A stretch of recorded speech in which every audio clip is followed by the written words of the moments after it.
And like again, like a Mexican, like I believe in a Mexican culture. My parents had, because of those beliefs and them coming from Mexico, they had portrayed onto me that I had to be a very feminine girl, and and like it wasn't right to do all of these things with sports and stuff because that's just how it was, like and it wasn't right, and it just wasn't being a girl. Yeah. Do you notice your gender impact when you're working in politics, since it's normally heavily with males? Yeah. Yes, in a way. I feel like it can be more of just.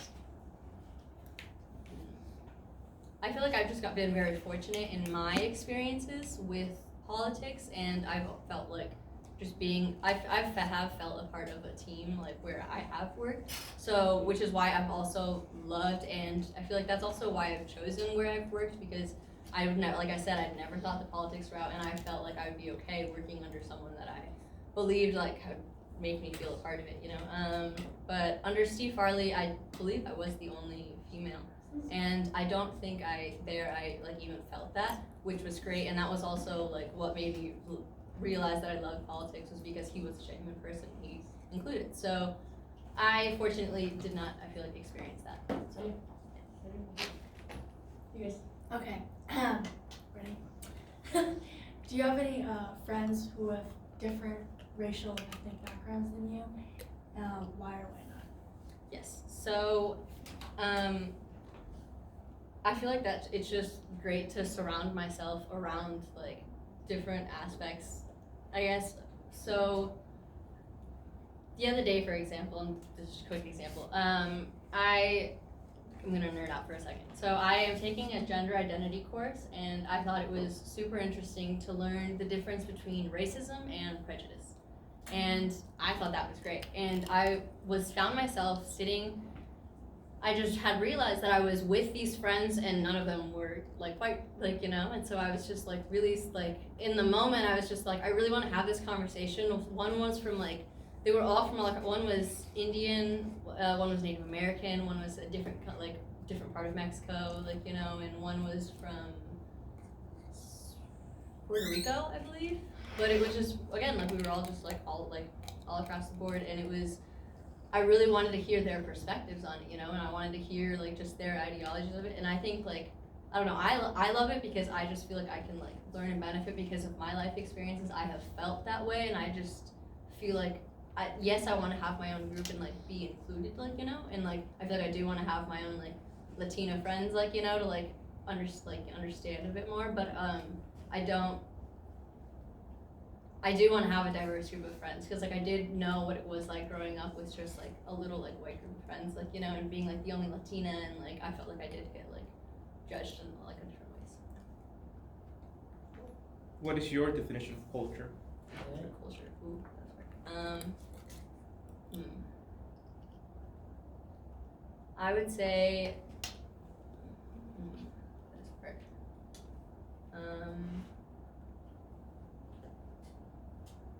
Culture I feel like can be not even from like, yes, it can be from like country to country, but I've even noticed it. I've experienced different cultures in different towns even. So from living in different parts of Phoenix, from going to the church that I went to. So the church that I grew up going to was down the street from where GCU is, and it's just like a not so great area of Phoenix.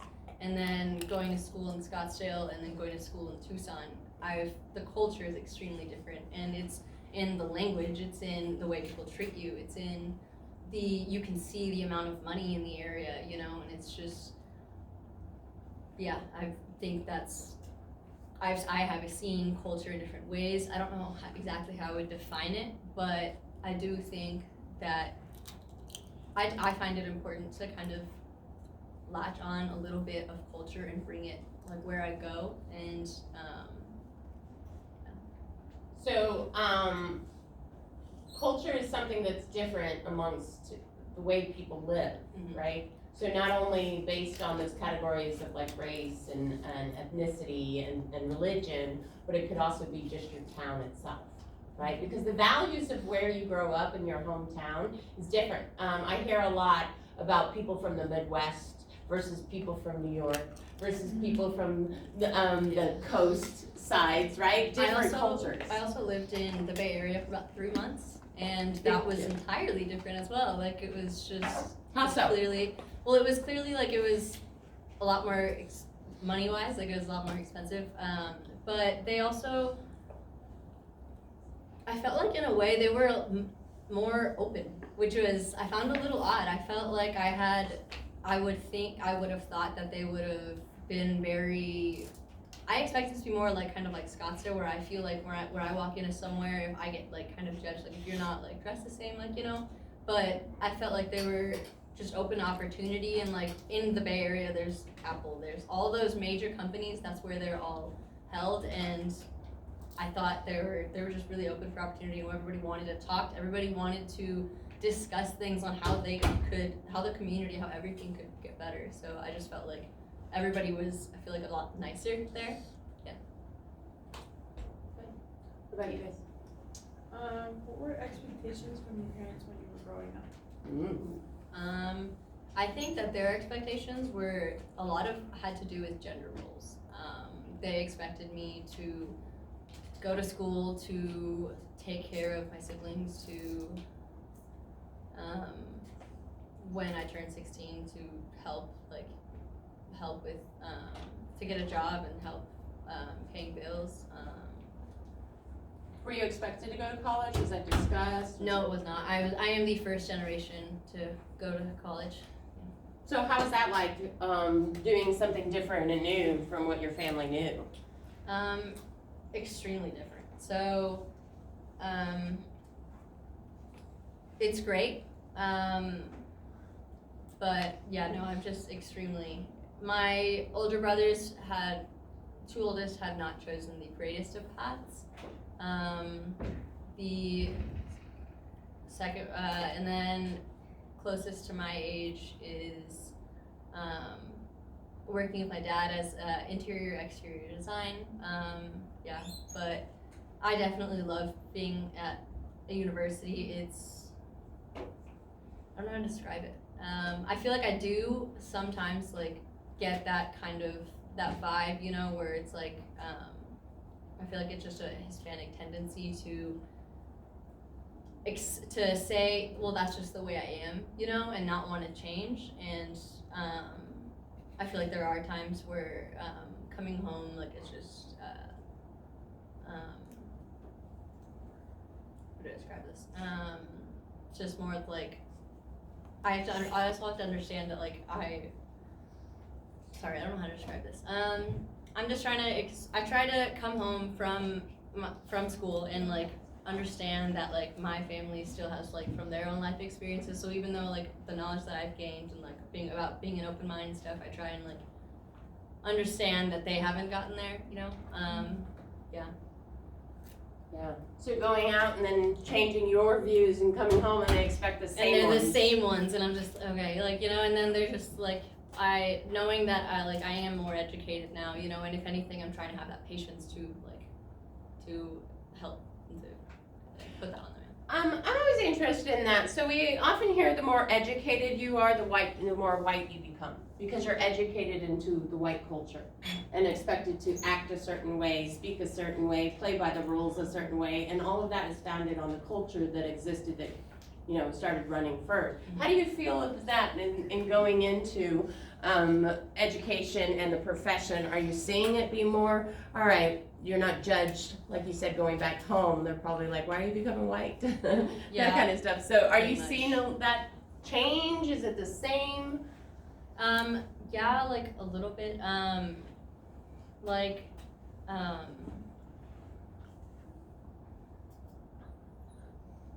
Do you notice you being changed based on the cultures that are presented to you at a university?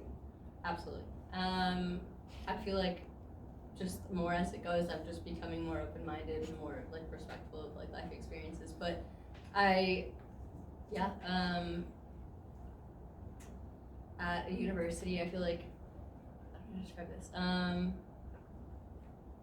Sorry, could you repeat that one last part? You said something that like. If you've noticed it changing with that. So, for instance, if you go to classes, are they being taught by all kinds of diversity now, or is it the majority still white, Caucasian males, and now females in education a lot, teaching your classes? So what stories are you being given in education? That's what's important. Gotcha. I feel like it's pretty diverse, at least. Okay. At least from like the experiences that I've gotten. I have, like I said, I've in like my bigger classes, that's always like the first thing they ask, like the classes that are 500, like, because there are not many of them. When it does get to that big, like they want to know the array of like all around the world, and like in a lot of parts of campus, you'll see there's just like maps and like pinpoints of like where around the world it is, and it's really cool to see.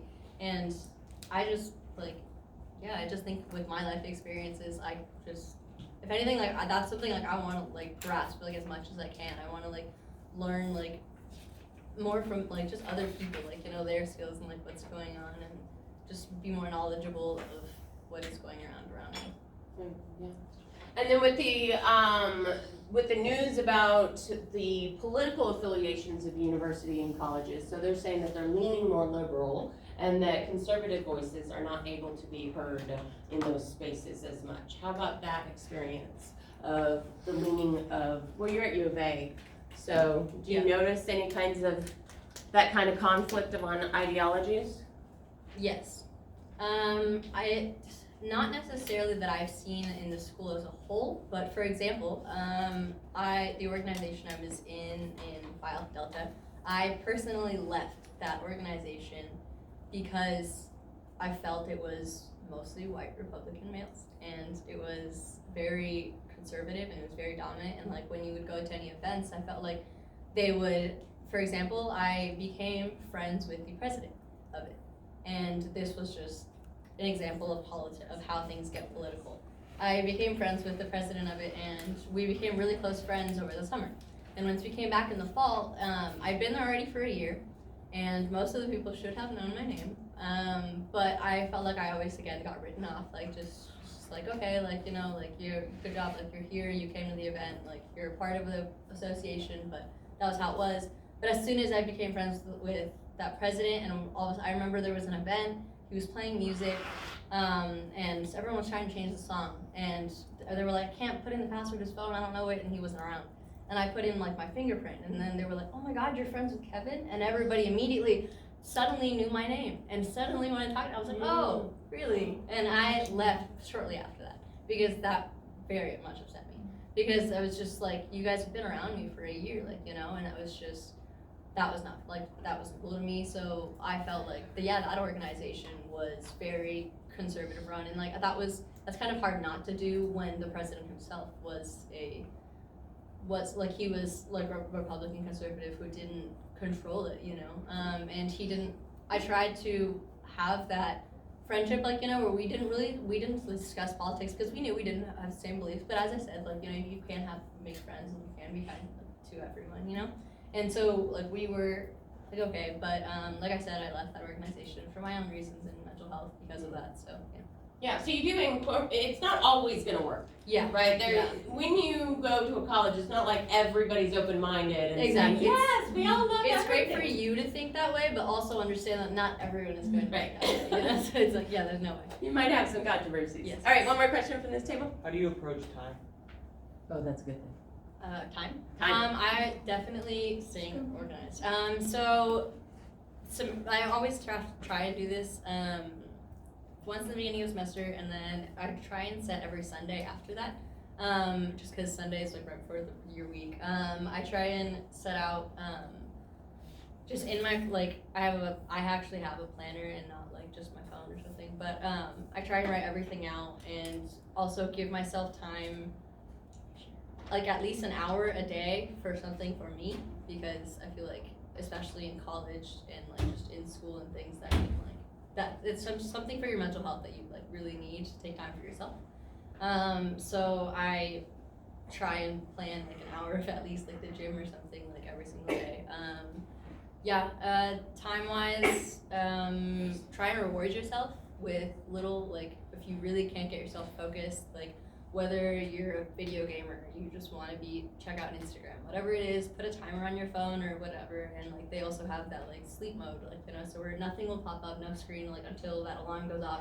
You worked for 30 minutes, good job, you get 5 minutes on your phone, you know. So that's how I like started out, and I felt like that just really helped me. Yeah, so. What about culturally, as far as time, like being on time, or like I know I go to parties with my family sometimes, and if they say it's 7 and I arrive at 7, I'm a dork. They're like, wait, no, we meant 8 is actually 7. Yeah. Or vice versa, when I go to like my mother's side, if I'm a minute late, she thinks it's absolutely rude. It's like just the worst. So what about in times of culturally, how does time impact you? I have always said my dad has a Mexican watch. He would say he's on his way, would show up like 3 to 4 hours later, always. And then, but yeah, like going to like meetings and stuff and people's houses, like little like events afterwards, like, you know, hey, I'm having this thing at my house, so that way, like, you know, you can bond with your group, and like, you know, it's just not just strangers at meetings all the time, you know. When we have these things, like I agreed, like it was a lot in these organizations when I feel like they are, like when they can be dominated by Caucasians, by whites, they are more on time. Yeah, that's how I've very much seen it. So you have to kind of decide who's at this event, what is it? Is it social, professional? I feel like I always have to ask. Yeah. Yeah, always, yeah. Yeah, awesome. This table, 2 questions from you guys. So when you're talking to someone from a different culture, how do you make sure that communication is effective?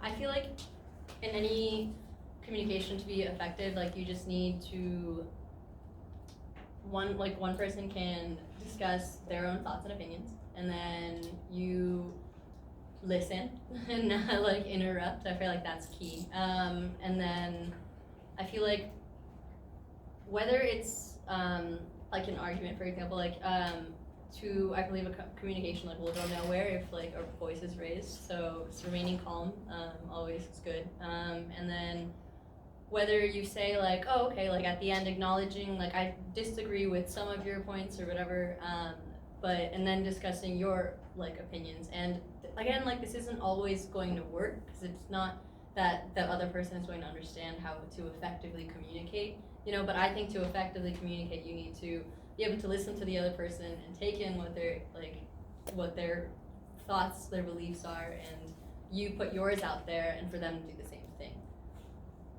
The big thing with communication of anybody, right, is your intention. Yeah. When you're having a conversation with that person, what are you trying to accomplish? Are you just wanting to be right? Right? Going into conversation going, oh, I can't wait to win this one. Is it a matter of that you want to understand so that you can connect more? Or is it so you can understand so you can find a common ground to work together? You know, you have to understand your intent is going to bring your results. You talked about socioeconomic status, like being in, but moving to Scottsdale. How has your socioeconomic status changed in your years, and how has it impacted you? It's both. So, growing up, my socioeconomic status was a lot more on like the poorest like status. Like I said, I went to many different schools, and I feel like as I like progressed, like fortunately, like they were like better schools, and that was just the area. But it definitely like did affect me a lot, because it was constant change. Growing up in Scottsdale, it was a huge, like moving to Scottsdale was a huge adjustment when I first got in here, because I was just not used to. I don't know, I guess I first had like my phone, and it was a flip phone, like, you know, and it was just Lifestyle. Yeah, it was just, yeah, it was a huge lifestyle change, and I guess the expectations and like those life experiences of where those children were at in Scottsdale was just extremely different than where I had grown up, and like all the change that I had to adapt to, and like I had grown up, like I said, in like courtrooms and stuff, and it was just people who had never like, you know, like what's a courtroom, like, you know, like it was extremely different. So I felt like I had, at that point in my life, I felt like I had already grown up so much more than they had. Mm-hmm. And how that socioeconomics actually impacts where people lie on this fiscal thing, right? If you come from a wealthy family, you're born into wealth, you may not find it prospectively that you should have to help others, right? Because you got it on yours, you're like, why can't everybody else get it? We got it, you know, those kind of things. So consider socioeconomic class in where they land politically. One more question from this team. What can be done about racism and prejudice in your opinion? So I think what can be done is understanding. So I think that those get mixed up a lot, and I'm just gonna give my how I have recently learned it, and I thought that it was a great example. So I had learned it as racism is, for example, thinking there's two parts to the definition that I feel like the second part latching on is the difficulty in separating them and distinguishing them. So they both can mean judging someone for not liking someone for based on prejudice. I don't like you for whatever reason, I just think I'm better just looking at you, whatever. Race is based on your race, your skin color.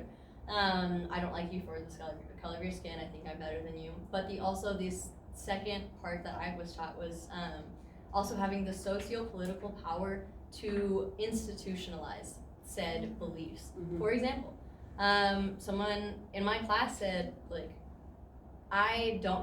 was disagreeing with the professor and was saying, I don't think that's right, because I think if a white Uber driver is driving past a black passenger, and then when he drives past him, you're telling me that's racist, but when a black Uber driver does it to a white, that's not racist? And we're like, no, that's prejudice. And to really explain that, what got to me was we had in one of our African American students, she said it's not fair. She was for example, I can tell you I don't like your hair because it's straight. She was your blonde white hair is straight. She was I don't like your hair because it's straight. But you can tell me I don't like your hair because it's matted, whatever. You don't like my hair because it's nappy. And you can I can go tell the boss, and you can say it hurt your feelings or whatever. But you can go tell the boss and about the girl, her hair with being nappy. And she was saying I can actually get fired. It wasn't until 2019 where it became a law that nappy hair is allowed in the workplace. So anyone for their hair could have gotten fired, and it was legal. I think that is absolutely absurd. So learning that, I think that was just that huge that's how I understand racism, is that white people have that socio-political power to institutionalize that, to put it somewhere, because we can as a diverse class, we can think all we want, but we can't it's already in the system. It's been it's already in the government. That's just how the way the US, unfortunately, these are the views and beliefs that are in this right now. There's a case right now going on with the LGBTQI community with there was a case with a transgender male, when he let a funeral home know hey, I'm gonna do a change, I'm gonna go through all this procedure. He said, okay, well, you were hired on as a male, and I feel even though you're going through the procedure, you still need to wear these clothes. And when he didn't want to do that anymore, when she didn't want to do that anymore,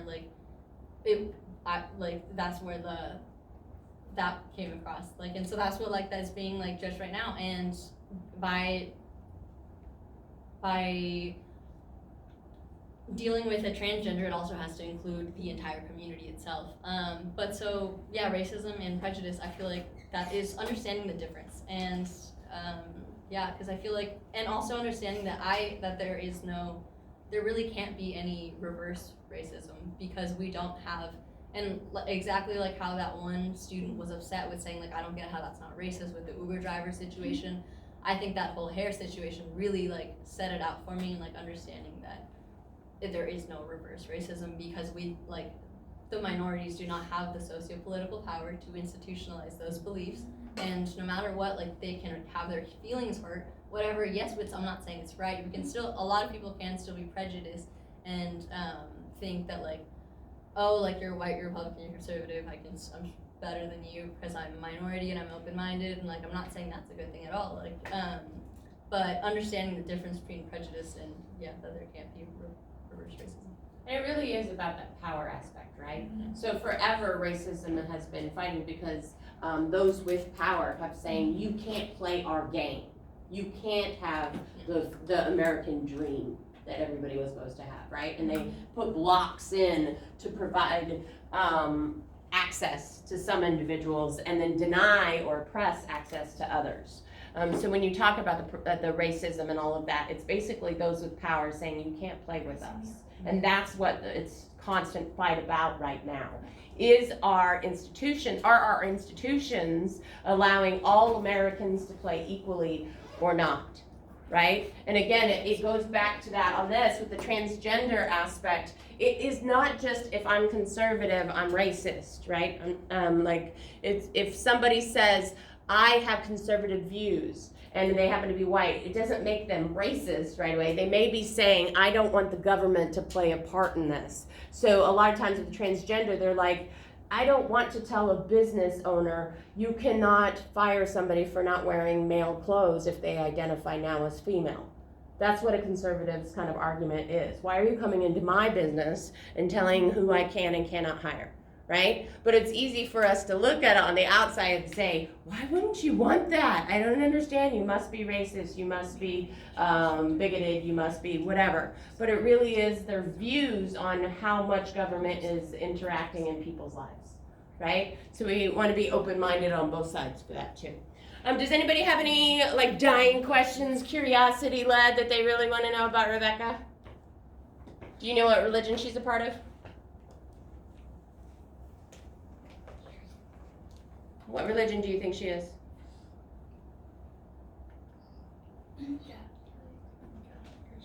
So you're assuming Catholic based on her? Do you practice religion? Boom. Great question.